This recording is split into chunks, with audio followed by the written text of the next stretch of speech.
దింపేయాలని ఆ రోజున కుట్ర పన్ని సొంత బాబాయిని కూడా, అంటే 6 అంగుళాల తల మీద గాయం ఉండి తొడల మీద చేతుల మీద దెబ్బలుంటే దాన్ని కూడా గుండెపోటు అని చెప్పి దాని తర్వాత నారాసుర రక్త చరిత్ర అని చెప్పేసి వాళ్ళ పేపర్లో వేసుకున్నటువంటి పరిస్థితి.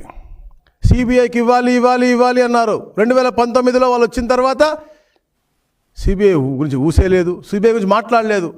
దాని తర్వాత సిబిఐ వాళ్ళు నిర్ధారించి వారికి అనువాయిలు చేశారు ఈ పని అని చెప్పి నిర్ధారించి వాళ్ళు ఊరు వస్తే వాళ్ళని తరిమివేసే పరిస్థితి. అంటే సొంత బాబాయిని చనిపేసిన తర్వాత 5 సంవత్సరాలు ముఖ్యమంత్రిగా ఉండి దాన్ని ఎవరు చేశారు, వాళ్ళని శిక్ష కూడా చేయించలేనంత సిగ్గులేని జీవితం ఉన్నటువంటి పరిస్థితి మనకు కనపడతా ఉంది.